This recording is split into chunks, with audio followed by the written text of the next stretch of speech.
Check out this video. Married men.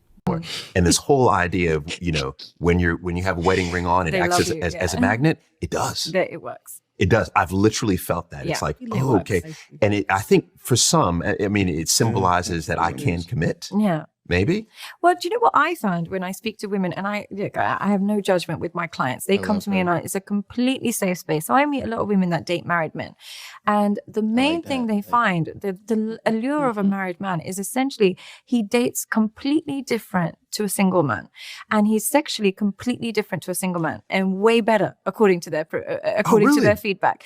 So what they say is when they meet men in the modern dating scene, they're so used to disconnected sex. They're so used to kind of hit and quit and move on to the next, and you don't know where he's at, and he doesn't know really how to please a woman because he hasn't had one woman who's given him honest feedback for a long time. Interesting. So when I date a married man, he knows how to treat a woman. His sexual performance is so much better. His emotional performance is so much better. His ability to kind of protect her is so much better because he'll check, did you get home okay? So weirdly, it's a better package for them.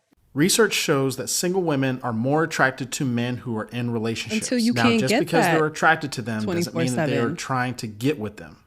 However, for the ones who do, there's a term for it. It's called mate poaching. For some people, mate poaching is far too risky. It goes against their morals. It goes against their values, so they'll never do it. And then for other people, they see it as a strategy.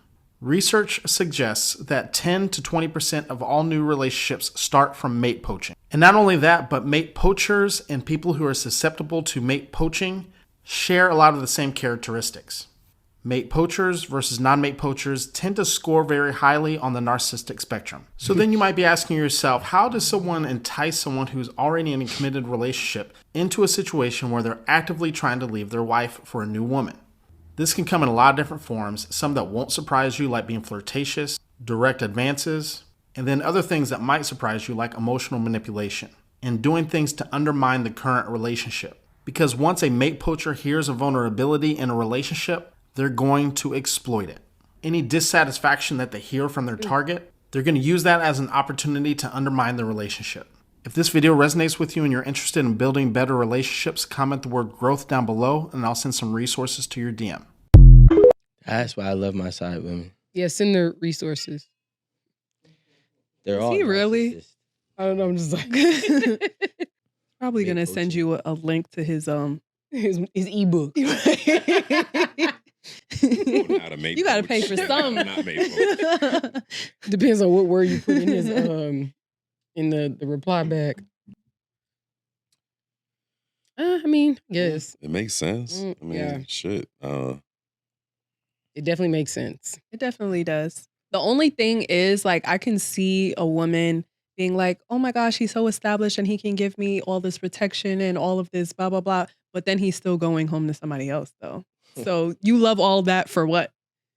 Y'all sound confused. To me, personally, I feel like y'all say y'all want something and then... Can you say a woman and not y'all as if you're like talking? I'm sorry. I feel that... Because we y'all, me, Amanda, and Rico. Okay. I feel like women are constantly confused and y'all don't have a clue. How do you expect to get a husband or a loyal boyfriend while going after somebody else's husband or quote unquote unloyal boyfriend and then expect him to do things for you that you don't want him to do to you? That's one.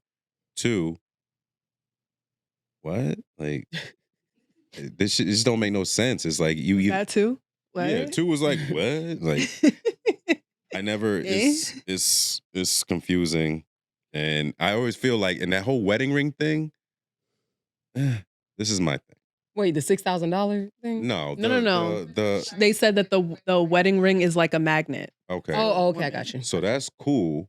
But what if you are already the magnet? Did that make you a double magnet? Yeah, which means that you repel. Right? Don't two magnets repel with the same Only if they're on. Right, but if they have the same polarization or I'm definitely gonna get permission to do this. But if it's opposite. I'm going to do this freaking what you call this? What would you call this theory?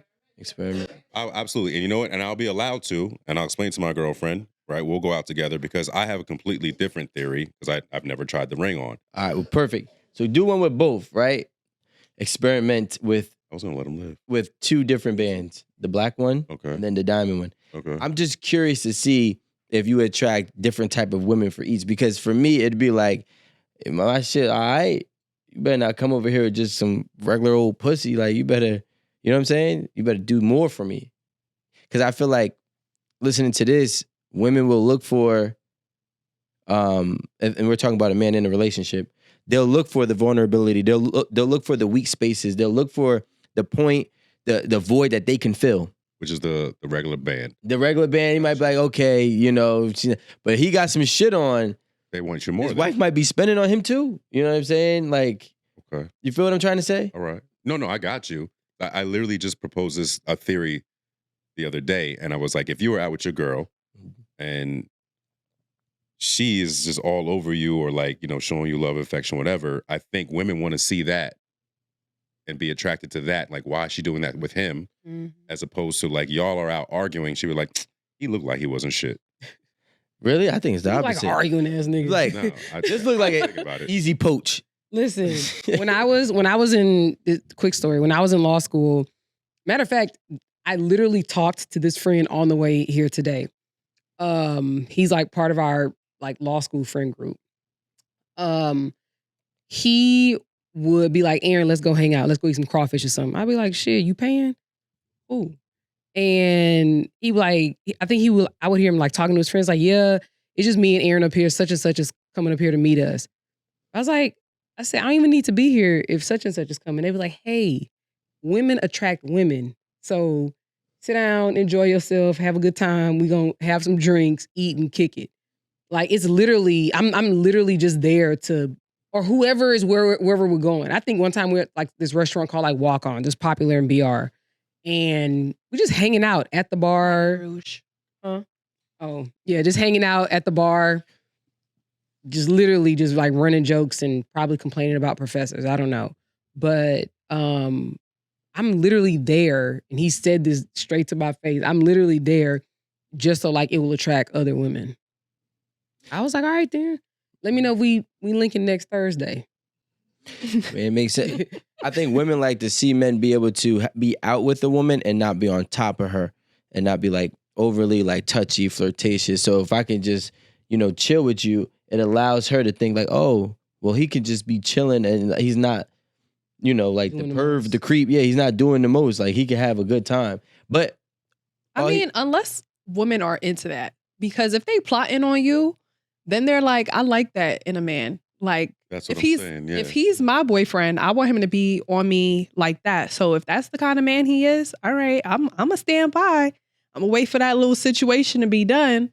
I'm gonna poach him a little bit so I know what kind of man I got once I got him.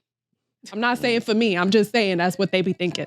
I'm not mad. Like we had Oliver here on 8 at the table, right? When y'all do no, that, I'm not. Oliver is dope because even though I could pick on him, we could pick 1,000 people. Don't could come here. Just say you. 1,000 people could pick on him, especially in the comment section. But he's still him, and that's the best part. He was always unwavering himself. And, absolutely. And that's why, like, although I disagreed with his approach on life. When Rico was talking, all I could think about is like, you don't, but like those of us who like work 9 to 5 jobs, we all put our all in and then expect for a check at the end of the week. They could literally be like, man, fuck y'all in that check. I got 2 extra weeks of work. I'm not sending out payroll. That's $250 right there. Yeah. And I'm not saying that I'm justifying his methods or whatever, but in some way we all kind of do that, you know, and it shows that we have a belief that whatever we're putting that investment into, that is going to come back to us. Because no, I know it's not true, but the point is that everybody that works a 9 to 5, which is the majority of this country, they all have that belief that a check is coming at the end of the 40 hours that they have put in. Or they got you a understand? job the next day too. Like, well, that too. Like you. That too. But the thing is that I don't know any job that pays you before you work the hours. Which is crazy to me, right? Because I always looked at it that way. Oh yeah. But I get why that's not the case, you know. But it's not when you just think about it and you put it into like simple Or terms. even daily. It's kind of not. Yeah, you're right, but it's kind of not crazy that he did that when you think of what we expend of ourselves at 9-to-5 jobs and expecting. We're literally blindly expecting that check is gonna be there. Yeah. I mean, my perspective is since I'm older, I've seen decades of like you have to keep working harder and harder and harder and harder. And who expects things to get easier? I don't know. Besides this generation, what's this generation called? 18 or older is Gen Z. Yeah, Z. Okay, so I'm just saying, whatever That's fair. generation's Them. going on now, I see so many of the rules have changed where like you can't hit these motherfuckers anymore. You can't take stuff away. Everything is abuse. You can't talk to them a certain way because now they tell on you. So it's like, that's mad soft. You used to be able to say what you want to your kids because they're under your roof. Gentle parenting. Gentle parenting. That's Get what out they of here. call it now. It was ass whoopings and And shit talking. yeah, that was it. And that's how you learn, because I think everything that's going on now is because I'm not saying you should hurt your kids, but they're not afraid of you. Like that lady, she was like, "Oh my God, my kid kicked me and punched me." And I don't know if I sent it to the chat, but I sent it to my line sister's child. They went off. Yeah. Can you imagine hitting your mom? What's the Man, if I even had, What color were they? oh, you know, You know the answer to that. Come on. You know the answer to that. I'm just saying, like that is wild. Even just the thought of potentially hitting my mama, even on accident when I was getting in trouble. I'm gonna say when I was getting a beating, because she was a world champion. But the thought of that just actually, it's actually repulsive. Because I already know what was gonna happen. Mm. I might have to stay home from school. now that no, like just you was all bruised yeah, up. I wasn't. No. You I can't. wasn't street ready or outside ready. I think it all depends on when you grew up. I don't think maybe Amanda, but for the most part, I don't think any of us were raised by parents that were We were allowed to doing get beat. any sort of gentle parenting. I see signs all over the little mom and pop stores.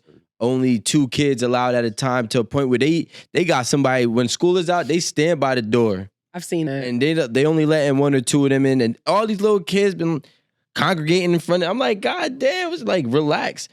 But I think it's because, well, I'm not gonna say I think, I know these kids are bad, but a lot of them have badass fucking parents. I don't think it's the ones that like, as much as we see, I don't think it's the one that has the gentle parenting that's actually very respectful and patient with their kid. I do know that happens, but it's usually the one that got the badass fucking parent. The mom that's twerking, the dad that's smoking the Black and Mild and blowing it, and the kid sitting right next to him. Those are the ones that I'm seeing grow up and become, the disrespectful, the terrible ones. And some of them still get their ass whooped. That's the crazy thing. I think it's like they're emulating their parents' behavior. I feel like parenting Makes sense. back in the day was more of a respectable, or like when you were a parent, you carried yourself a certain way with your children and without your children. Nowadays it's like you have a kid and you can still, I need time to be myself, and I'm like, what like you're still a parent, so I think that's not being taken into consideration when these adults are acting these certain types of ways, and they find it funny when their kid is doing the same thing that they're doing. She twerking. Well, no, it'd be the cursing for me.